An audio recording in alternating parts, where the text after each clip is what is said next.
Happy Wednesday, everybody, and welcome to your daily lighting critique. We've got one animation to go through. We've got a handful of still images to take a look at. So we'll start right here with this is Hisham's, yeah. And we are going to, let's see. So there's two different sets. There's just kind of this fantasy land. I love that shot at the beginning with the different sections of the image. So we're gonna take a look at them as two different. They're almost like two different sequences, like two totally different worlds. So I want to start with the end one first because I think this looks really great. I love the wear and tear on some of this geometry. It looks really worn down. It's really nice. I love that you've broken up the specularity with some of that. The only thing about this shot, just look through this here. The only thing about this shot that I would do is I think the green at the base of this is a little bit too saturated and a little it's a little too clean. Everything else is dingy and gross. I love, by the way, I love this pattern you guys have on the ground here. I just think the green base of that's a little bit too clean, a little bit too saturated. I don't think you have to rough it up too much. Just pull back the saturation, you're good to go. And then if you can, isolate the eye of the horse and just lift the gamma to get that little dark area out, because that eye that eye is really doing a lot of heavy lifting in the shot, and it's very, very funny. And that's pretty much it. I think the characters look good. I would maybe brighten up the dad's eyes a little bit here, and but everything else is looking really, really nice. Yeah. In terms of this section,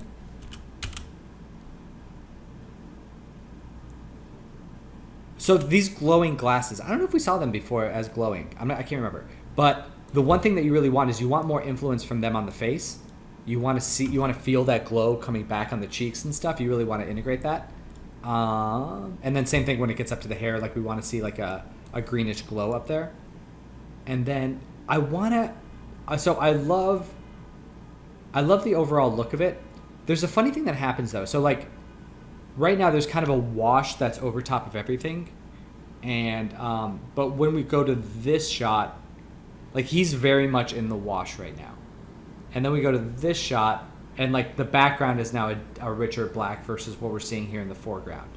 And I think we need to tie those together a little bit because it looks like it's tied essentially to this overhead light, and I think the most successful that it is in terms of timing is probably here at the end. And really what I want is the character get a little bit more contrast. I want the darks on him to get a little darker, especially the interior of his mouth. I love the idea of the haze being over top of the background because that kind of pushes that back into space a little bit. And I love what the depth of field is doing in the shot. I love all this. I just want a little bit more darkness in the foreground. And then in here, same deal where instead of the haze more haze in the background, a little bit less on him, and same thing in this stuff here too. It's fine that it's there. I would just take it down by 50% on the foreground and just get his darker values darker. Anybody else have any thoughts on this? I'm gonna go and play this through.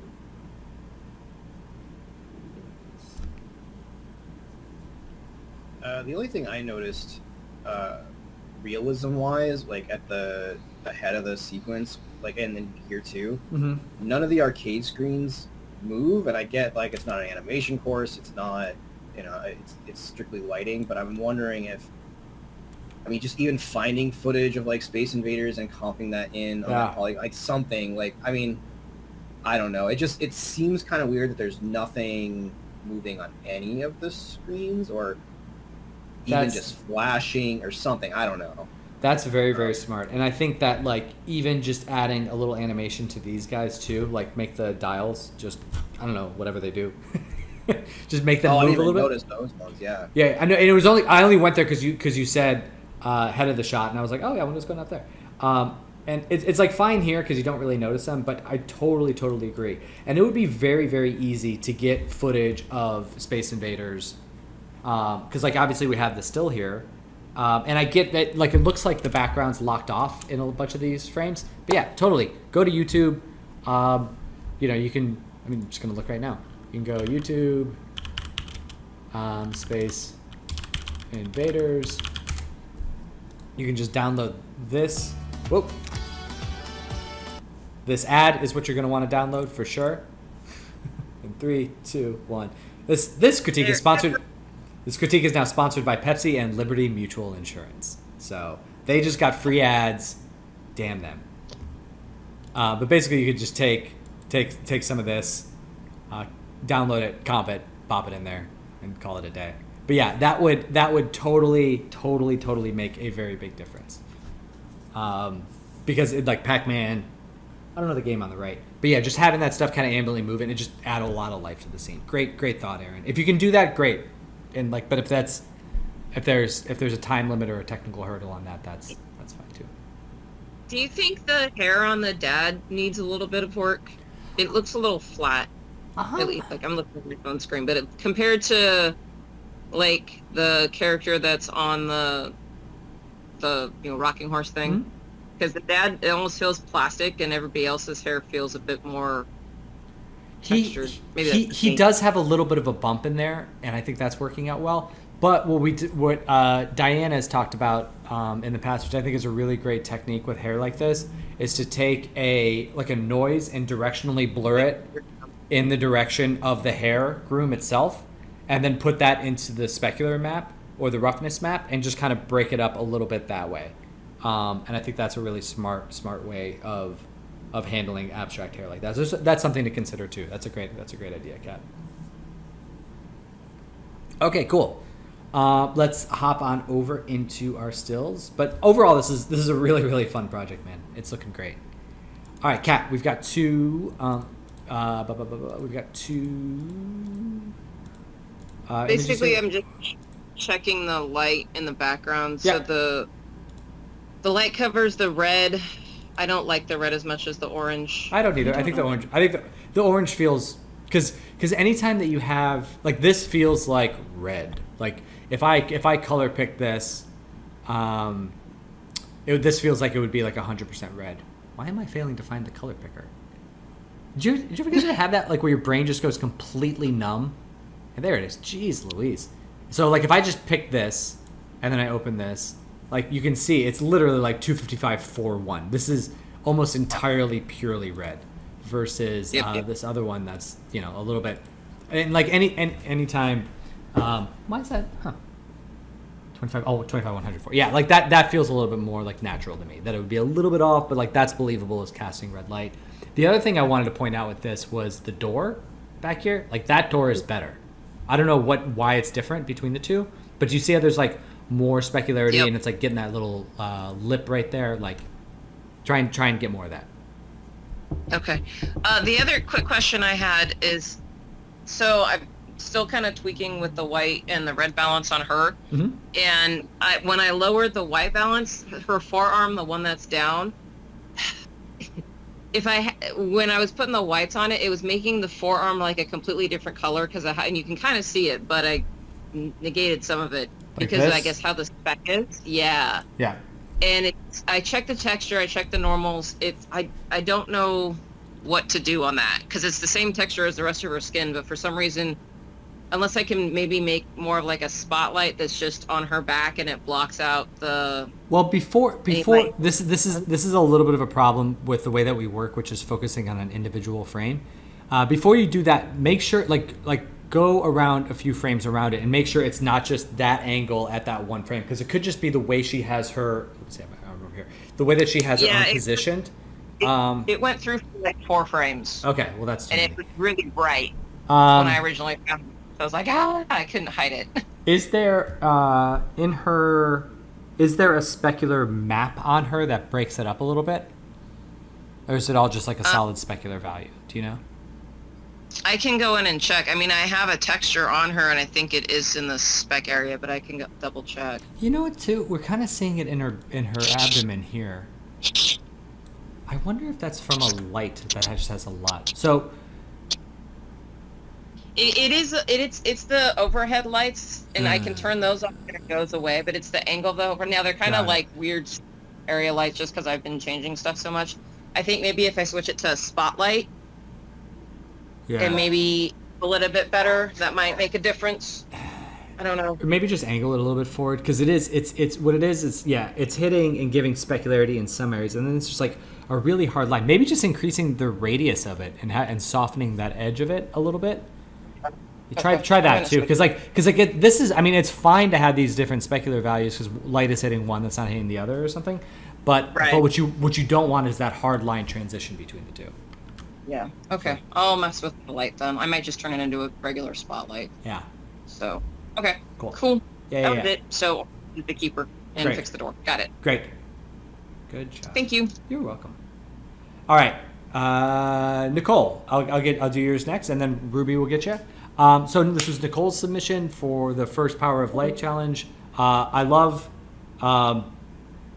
this film. I think it's absolutely beautiful. I love your breakdown of it. Yes, the characters popping off the background because there's a little bit of depth of field. I love your recognition of all these horizontal lines in the background, creating a really cool composition.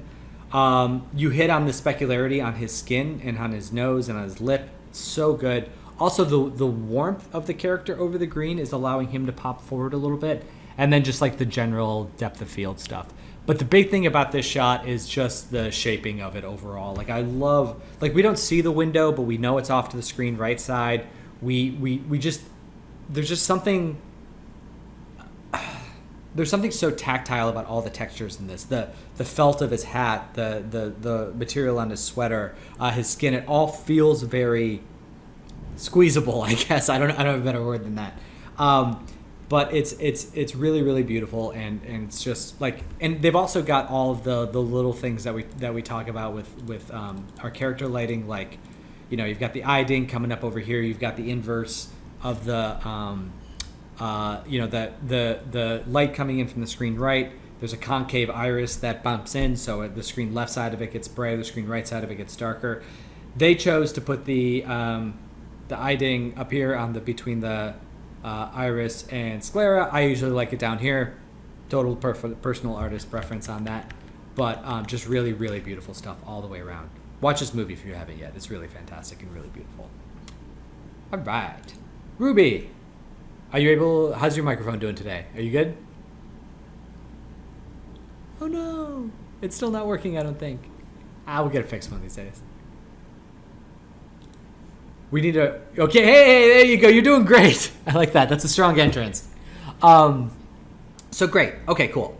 So we're laying this out. I love that we're kind of creating pockets of different areas. This, I think, is going to work out very well. This light coming out of the alleyway there. It almost makes me want to kind of not darken. No, I think it's okay. It's okay. I was going to say darken the areas around it, but I think it's totally fine because the color difference will be enough. Maybe, you know what, maybe just, because I don't think we need this green area. I think that this can go a little bit darker because we can have a pocket here, this yellow light coming out here, coming down that wall, and that can actually spray onto this wall, and then that wall can actually get darker, and that will kind of, unify that area, and then just the blues in the background.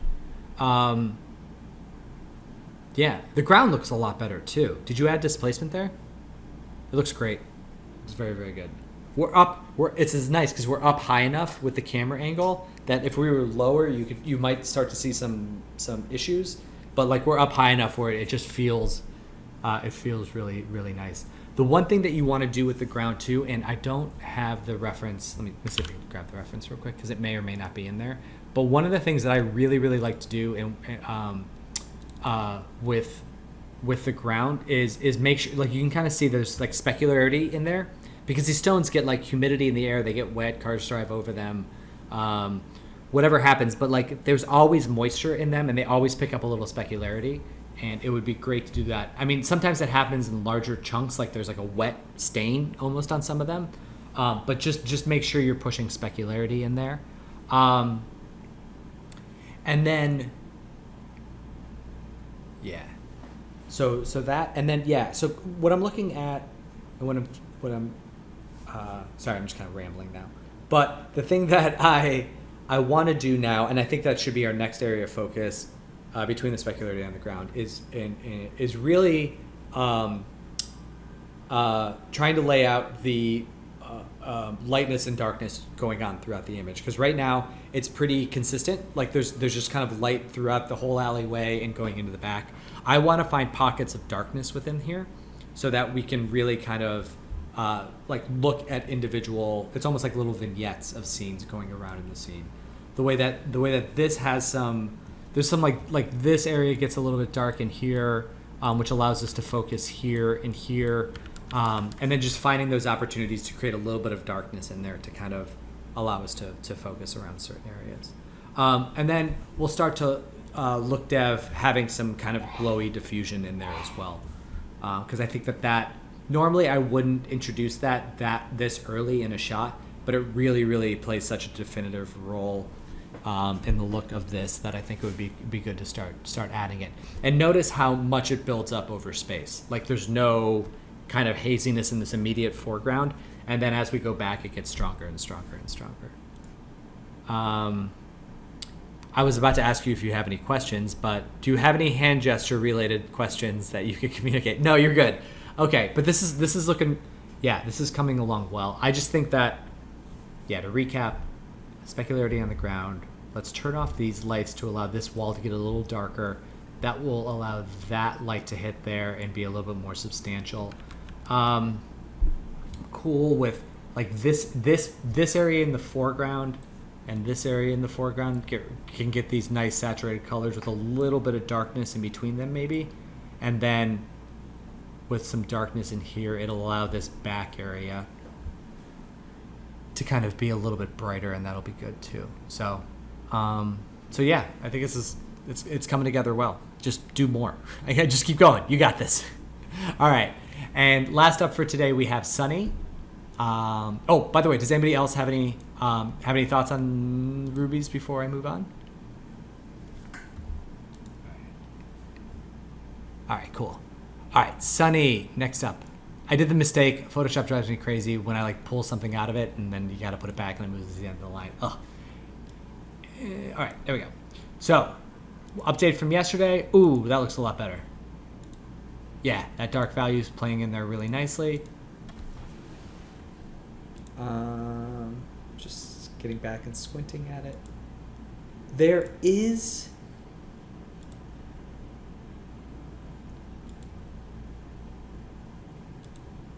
a thing where there's a little bit more, like I'm looking at the brightest values over here on the screen right side, and you can see here in the jacket or whatever this is on the ground, the suit, there are some areas where the brightness gets just bright enough where it kind of breaks through the saturation of the color and almost becomes white.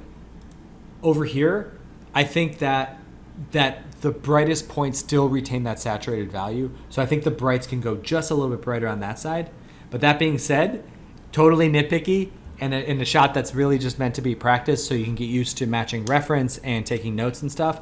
So I think like if you want to do that, go for it. I think that you've demonstrated the ability with just this quick iteration to start to move on to some other stuff. So I think that would be the only thing that I would change. But otherwise, I think this looks really good. I think you've done a fantastic job of matching the reference and getting something. Like you made it look kind of easy, which is a great thing because it's just like, oh yeah, of course all this stuff matches. But you did a really nice job creating a mood and creating a look with very, very simple geometry and very, very simple textures. So great job there. And that's the goal of this project. So now you're ready to move on to some more substantial stuff. Okay, guys, that is all the time we have today. Thank you all very much, and I will see you all very soon. Do you guys have any questions before we part ways? Aaron, Ashley, Ruby with sign language? I'm good, thanks. No problem, guys. Thank you so much. All right. No, I'm good. All right. All right. Talk to you guys soon. Be good, guys. Have a good day. Bye. Bye.